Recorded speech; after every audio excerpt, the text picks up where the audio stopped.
right, we are ready to begin. Thank you all again for coming tonight, and we're very excited to have our panelists here to discuss this very important topic with us all.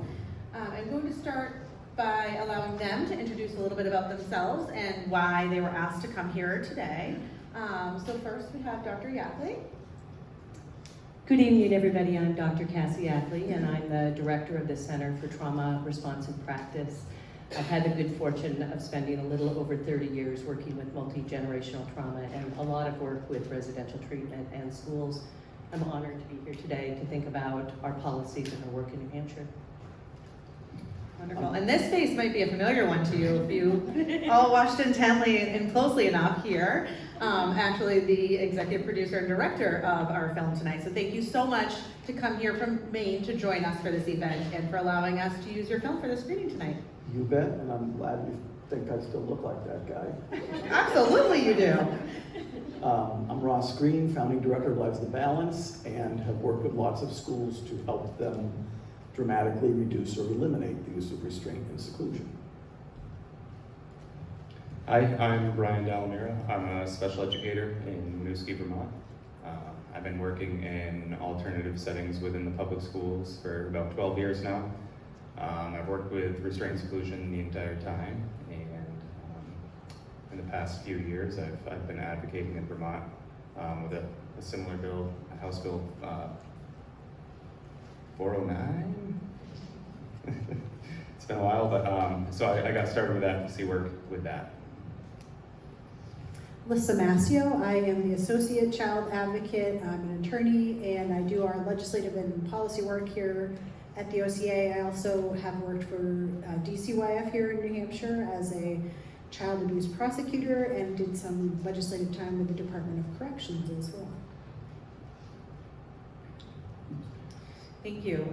So the first question, I'm going to start with Dr. Yackley, but many up here in this table are an expert, so feel free to jump in as well. But for starters here, Dr. Yackley, can you expand a bit more? I know we heard in the film about the trauma that impacts our children from the use of restraint and seclusions. And so can you speak a little bit more about the trauma and the impact of restraint and seclusion on children and their brain and development, please? Yeah, most definitely, and certainly I'm sure anyone on the panel could speak to this notion. I want to just point out there were two intersections here, I thought. There was an intersection of children with traumatic experiences that then had very challenging behaviors, as well as the traumatizing impact of seclusion or restraint. I spend a lot of time thinking about neurodevelopment. I work with little kids now and their caregivers because I'm always trying to get upstream and think about what we do very, very early on. But what we know certainly is that when people feel threatened, when kids feel threatened, that it activates fear regions of the brain. And the more often that those regions are activated, the more likely they are to be reignited. Neurons that fire together, wire together. I think we all know when we're really stressed out and when we feel nervous or worried about something, we typically aren't our best. I think all of us can speak to that. We know about state-dependent functioning of our brain, that when we're afraid, we regress. And so I would say not only does it have the potential of helping or causing a child or a person to feel helpless and overwhelmed, which is actually the definition of a traumatic experience, right? Not the event. I feel helpless and overwhelmed, especially in the context of other individuals. So if we're repeating that again and again, it only exacerbates a sense of being fearful and overwhelmed in situations that I don't know how to necessarily change. Thank you. Would anybody like to add to that? I think you did a beautiful job covering that, so thank you very much, Dr. Yackley. Brian, I would like to go to you for this next question. We did learn quite a bit in the film how restraints and seclusions impact children and their educational time, also the impact that it has on the family unit. But can you speak more from the educator perspective and your experience around restraint and seclusion, and any experience you have from either personal experience or those that you work with now in your advocacy work on that impact to our educators and our support staff in schools? Yeah, so unfortunately when I was a new educator, young, right out of college, still young, you know, I was trained to use restraint seclusion. Really thought that was the only way. And, you know, it was a really stressful job. And, you know, it always felt wrong, even though I did it. And I thought it was necessary. And the more I worked with these kids, and the more I used restraint seclusion, like I realized it's traumatizing for literally the entire school. It's traumatizing, you know, mostly to the young children who are being restrained or secluded. All of the other students who see it, the teachers who are doing it, and the staff members who see it as well. But so, you know, it's not only traumatizing for the children, it's traumatizing for the entire school, and really impacts the school culture, and creates a chaotic, toxic environment. You know, and as I've moved away from it, personally, completely now, I haven't restrained a student in 8 years. So I have successfully moved away from it, and I've found, from my experience, I get a lot more job satisfaction. I'm more successful with helping students succeed. And, you know, I'm at a point now where I train other teachers to do the same thing. But yeah, it's just, it creates just a toxic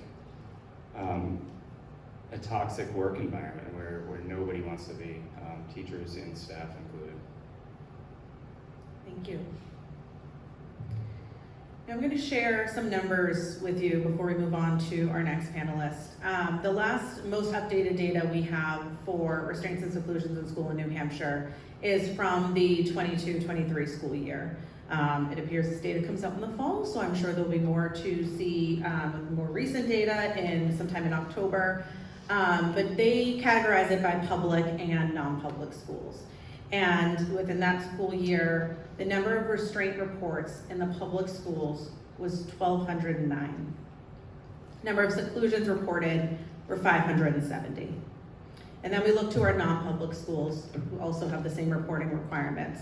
And the number of restraints in our non-public schools was 1,073. And the number of seclusions in our non-public schools was 508. Those numbers are very high. When we take a look at, combining those together, over 2,000 reports of restraints to our children, over 1,000 reports of seclusion.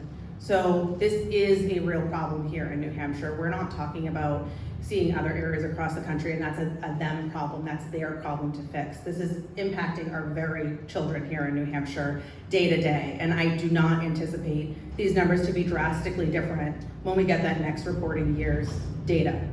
Year to year, it's been pretty consistent. We saw a dip with COVID. Why? Because children were out of school for a period of time. It wasn't because anything changed in practices. And so to truly make a difference, we need to focus on those numbers and what that means for our children here in New Hampshire. So now I'm going to move to Lissa and ask you to speak a little bit about what we've seen for legislation here in New Hampshire in response to restraint and seclusions in schools, what legislation has been recently presented, and what we see in our role in our oversight of children and looking out for best interests of children across the state. What do we see as the pros and the cons of the legislation that's already been presented? Well, as many of you know, New Hampshire law RSA 126U governs restraints and seclusion. It applies both to schools and to residential facilities, although different sections of that law apply more specifically to one or the other. Generally, the flavor of the legislation coming forward is wanting to protect children. A lot of this legislation has come forth when concerned parents approach their legislators, their children are being restrained or secluded, or they're even coming home with unexplained bruises, frequently in the disability community, sometimes nonverbal children that aren't able to explain what's happening to them. The stories are horrifying if you sit in one of those legislative sessions and people understandably want to do something about it. In the last few years, we have spent time sort of honing those definitions of what is prohibited, what is allowed. Prone restraint, while it had seemed to have been prohibited, was still happening, so we had to include the word prone restraint in the law. So we're making these incremental steps towards trying to reduce the harm and narrowly define what is and isn't allowed. One section in particular that was worked on last year was 126U7, which is the notification requirements. When a restraint or seclusion occurs, either in a school or residential facility, a form must be filled out and a parent must be notified. Because again, that was one of the big issues. Parents didn't know what was happening. Last year, the bill that passed asked for the OCA to be involved in the creation of a new form that was supposed to apply to both schools and facilities. The form that was created is different, did not necessarily do what the OCA was hoping it would do. Because the real goal here is not to express what's happening in a restraint or seclusion, but to collect data and information to prevent restraints and seclusions, to eliminate this practice eventually, but certainly reduce it. Currently, the Office of Child Advocate receives restraint reports from residential facilities in the school. Those go to a central reporting with Bureau of Children's Behavioral Health. The OCA reviews every single one of them in detail. One of our oversight duties are to review those, and if there's systemic issues, to hopefully address them. We also hope those forms are used as a preventative measure, the antecedent behaviors, what's happening before a restraint, in the hope that you can determine what is triggering this child, what that child's behaviors is telling you about what's happening. In the school side, unfortunately, those forms are not centrally collected anywhere. The Department of Education does not collect them. Each school individually sends the notification to the parent, but then it's really up to the school what they do with that form. Are they reviewing them? Are they using them for training purposes? Are they learning from them?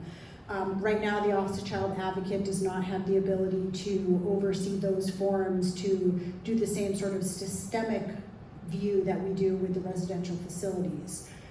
Last session, a bill came forward, again, some really traumatic stories from parents of what's happening to their children in schools. That particular bill, which was retained for an interim study, HB 1269, the idea was to put cameras in places, whether it's in seclusion rooms, in the classrooms, body-worn cameras by teachers. Those are the discussions.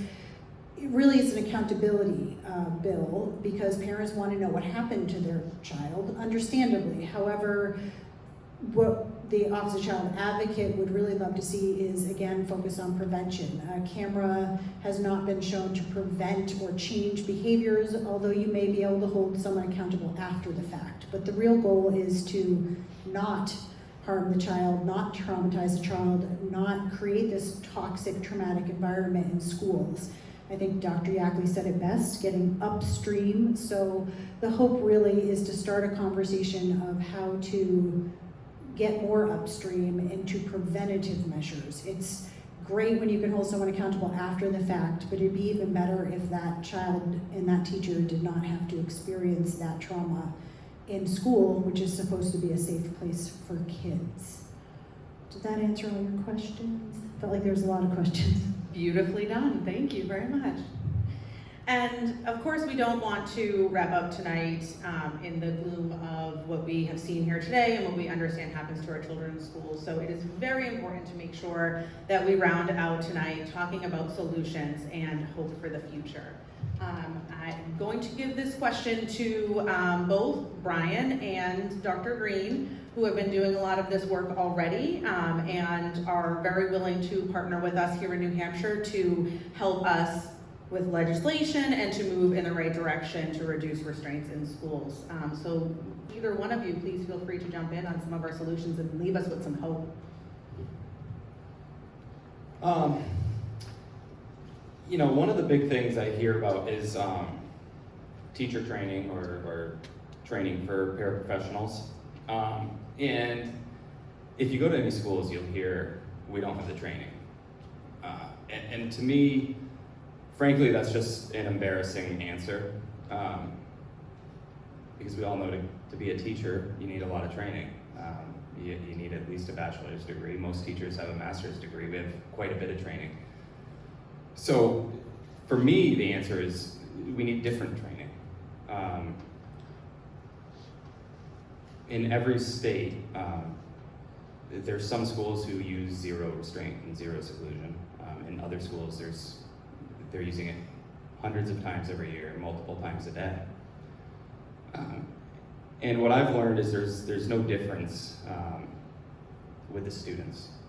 You know, I've taught in Vermont, I've taught in Phoenix, Arizona, and I can tell you my students in the city are the same as rural Vermont. There's no difference there. So,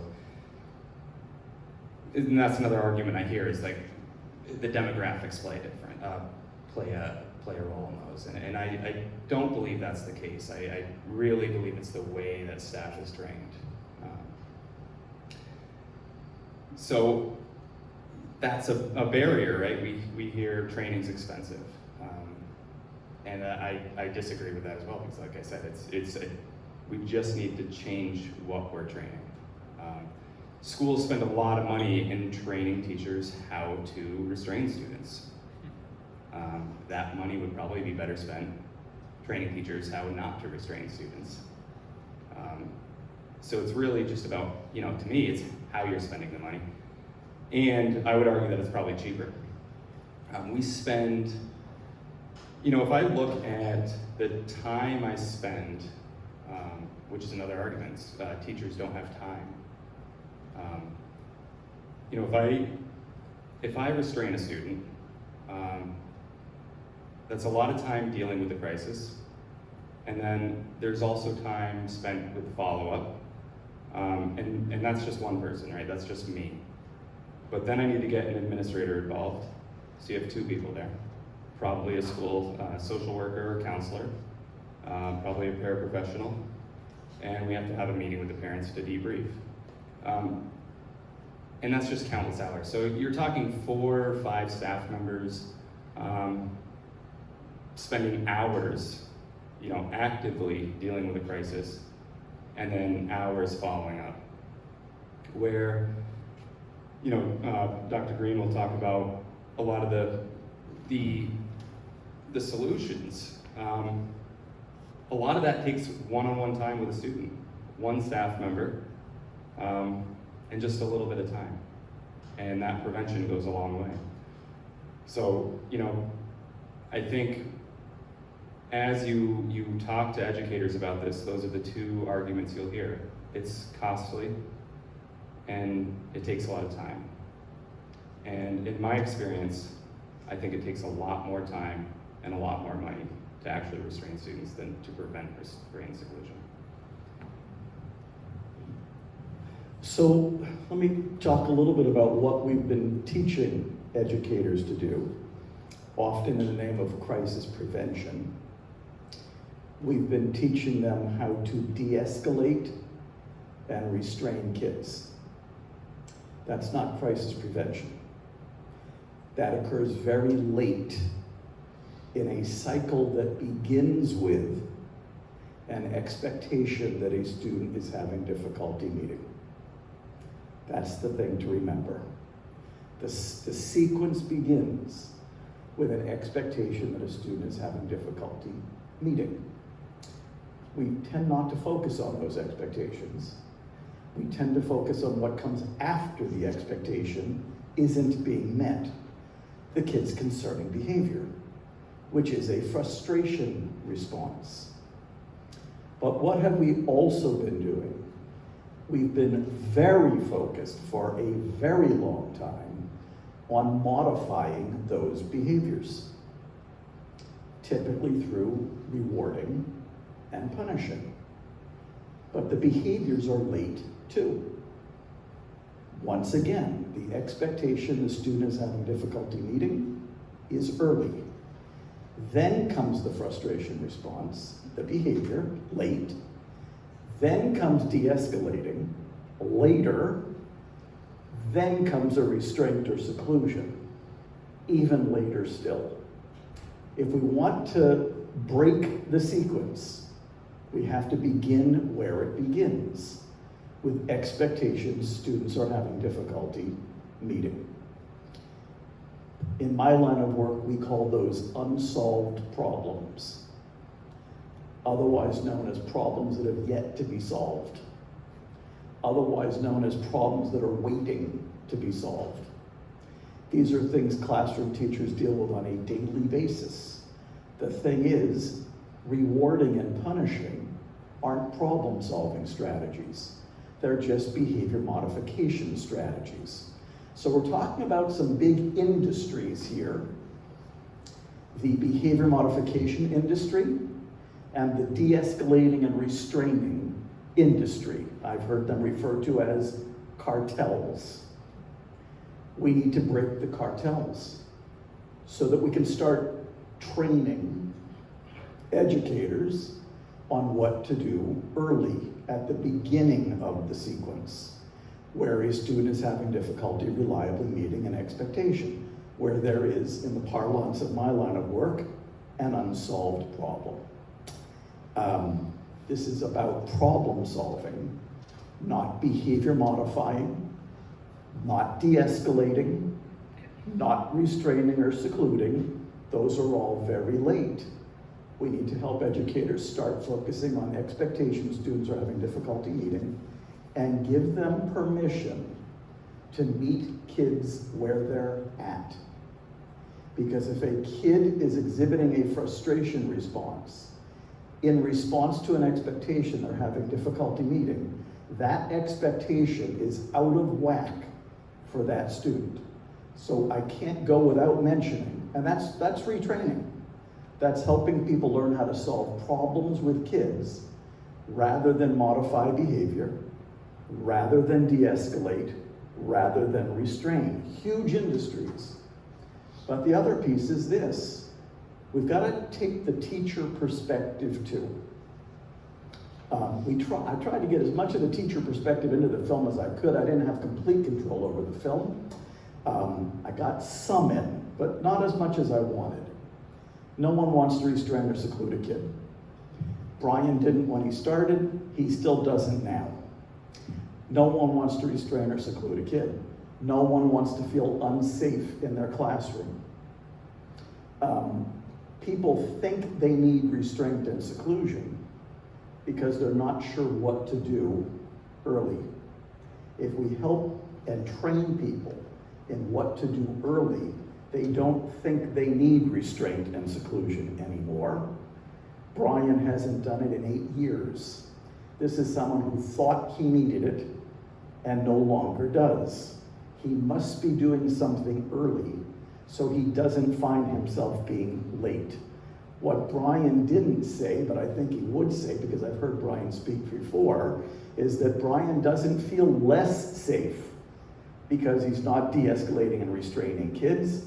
He feels more safe because he's out in front. He's ahead of the curve on those unsolved problems. That means being totally oriented toward being proactive, but also not necessarily, this is not necessarily something that we'll get past now, but the pressures that we've put on teachers to get every kid over the same bar by the end of the school year. That puts pressure on educators to put expectations on kids they know the kid can't meet. And now you've got more of the total picture. You've got educators feeling pressure to put expectations on kids they can't meet. Kids can't meet them. Educators are trained what to do late rather than early. We could actually do something about all of that, beginning with teaching educators what to do early instead of late.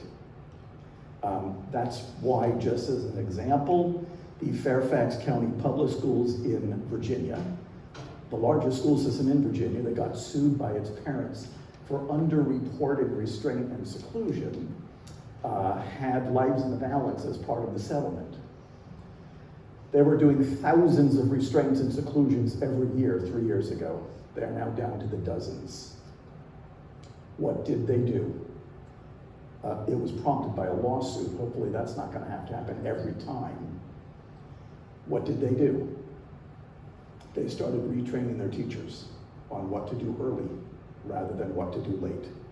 Their teachers are now problem solvers, not behavior modifiers, not de-escalators, not restrainers.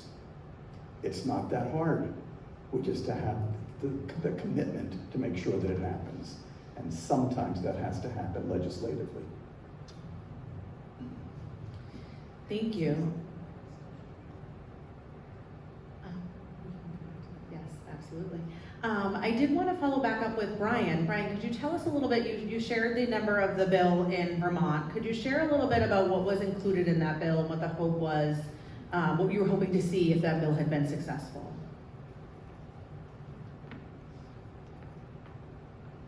Yeah, so H409, so Vermont does not have a current law for restraint seclusion. Right now it's under the Agency of Education Rule 4500, which doesn't offer really much of anything. You know, what I've heard during my advocacy is that, you know, just the rules, there's no way to enforce it. It doesn't really carry any weight, and it's really kind of self-enforced. So schools are reporting their own numbers, creates reporting issues. We know across the whole nation that there's reporting issues. But you know, the two main things that that bill was going to do was prohibit the use of seclusion and prone and supine restraints, which are the most dangerous. If you look at the data, you know, the majority of students who are killed with restraint were killed during prone restraints. So it would have banned those completely. I'm not, you know what, Ben knows a lot about the bill. I think he can know. Unfortunately, you know, it stalled. If you know what's going on in Vermont, we have a huge budget crisis, so really that's taken the center stage now. But I will tell you, just the introduction of House Bill 409 in Vermont has sparked a lot of conversation. And what I've seen anecdotally in the schools is I've already seen more of a conversation in schools. There's more of awareness, and I have seen a reduction in its use just by the publicity of it.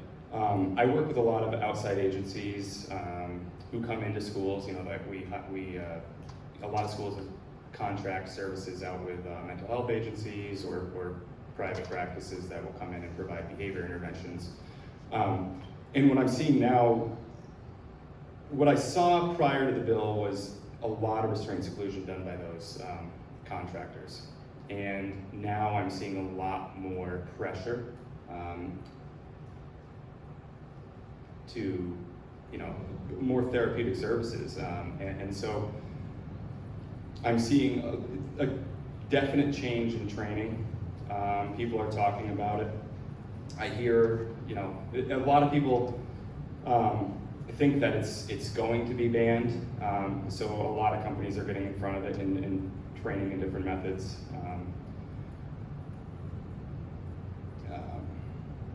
That's all I have to say about that. I will say though, what he said about the injuries and feeling safer. When I was using restraint seclusion, I was injured on the job a lot. You know, I was one of the teachers on film that would come home with a bloody nose, black eye, bruises on my shins, and I can tell you every single one of those I got during the restraint. It wasn't before a restraint. Every single injury I've ever had at work was during the restraint. And that was really eye-opening to me. When I stopped using restraint seclusion, I stopped getting injured. So it's, you know, it's safer for everybody. And that's a huge point. You know, you hear people that are worried about getting hurt. And if you really talk to teachers who are using restraint seclusion and you really ask them, like, when is your injury occurring and how is it occurring? A lot of it is when you're holding a student and they're headbutting you. Now I know I can just back away. It's really that simple.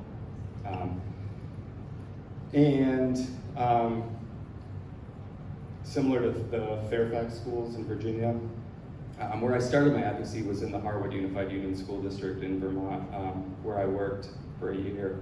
And the school I worked in, it's an elementary school, preschool through 4th grade.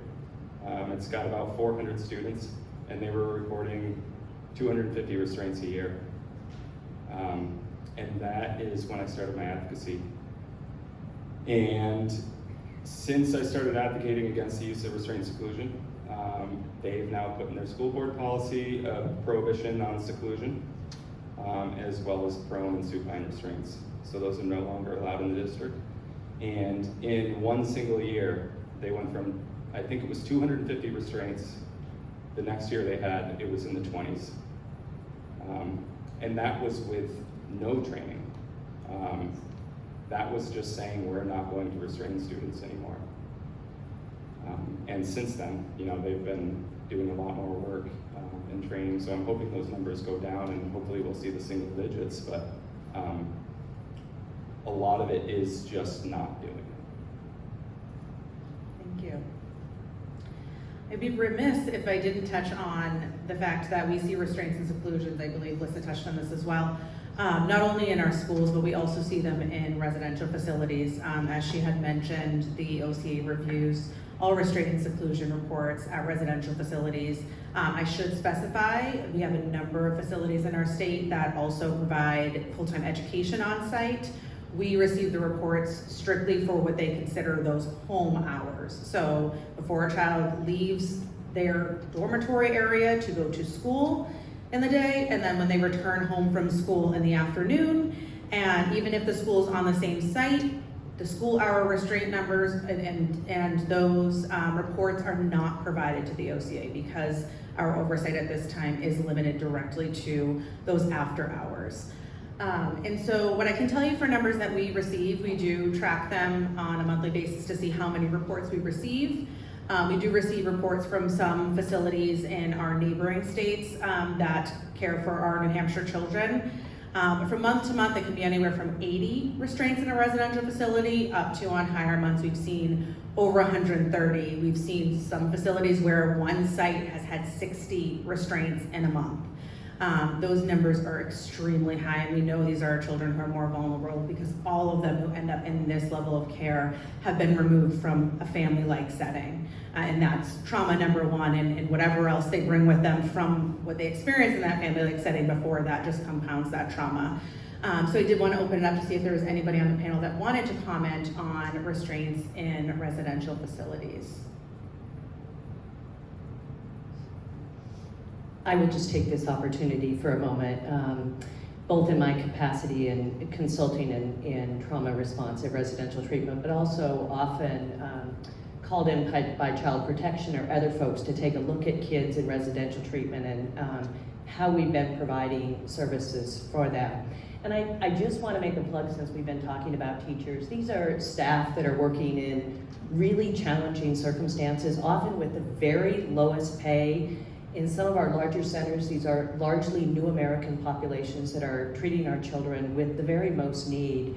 And I would say where it falls apart is support for those staff.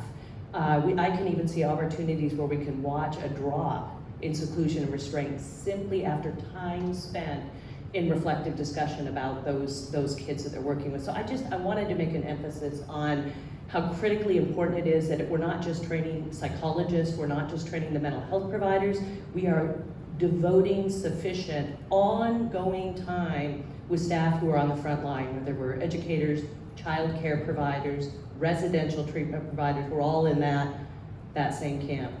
So I wanted to add that piece. Thank you. And I did want to follow up with Dr. Green as well about, we did talk a little bit about Vermont, but also about the work that's been done in Maine. Can you share more about that with us? Well, we were fortunate to pass a bill in Maine.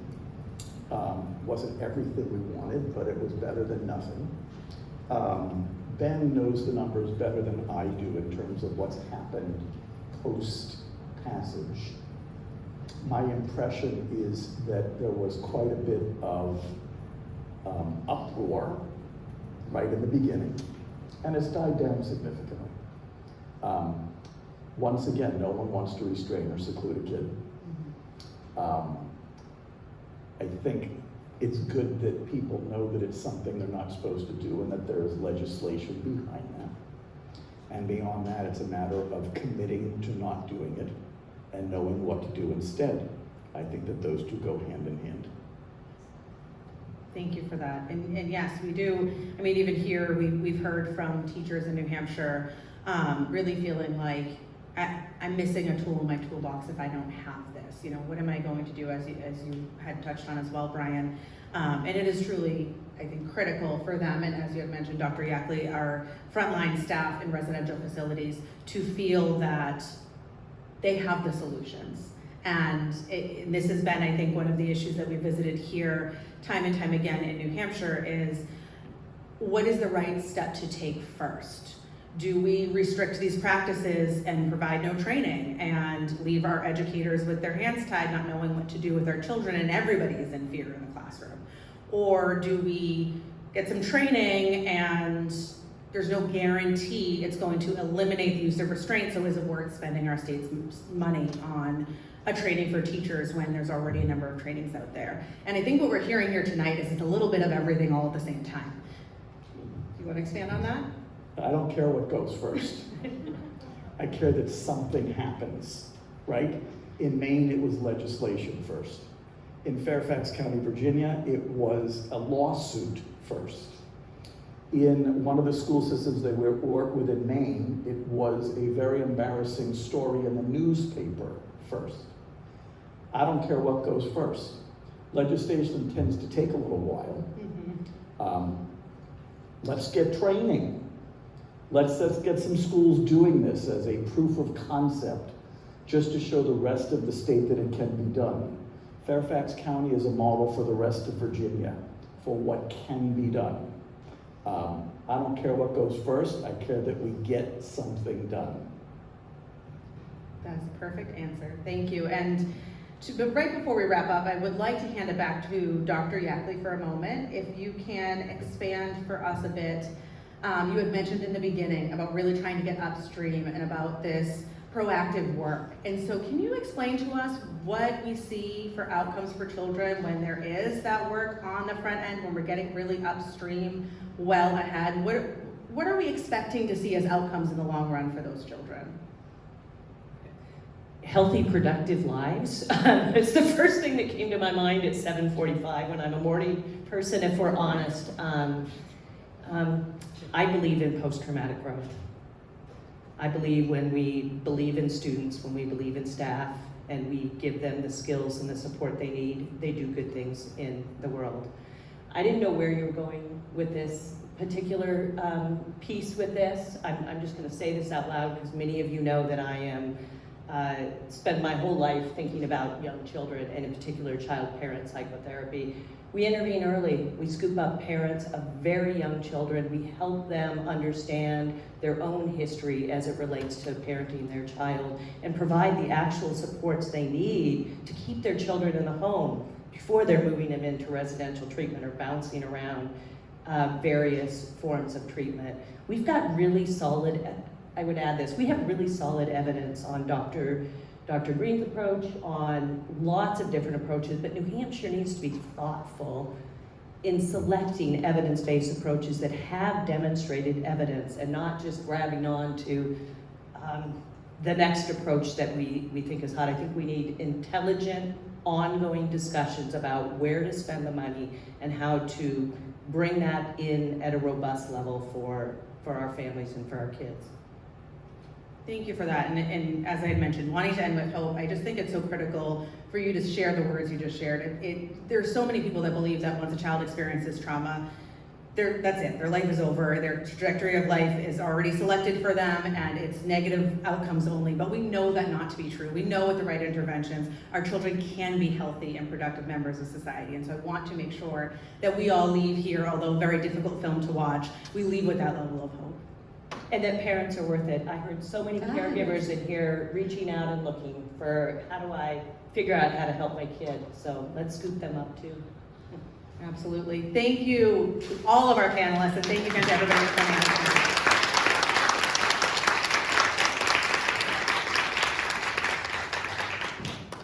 Please feel free to grab something on your way out. And I believe we collected all of your contact information, so if you're interested in advocating with us this upcoming session, we will definitely be in touch. We will outreach. Thank you all so much.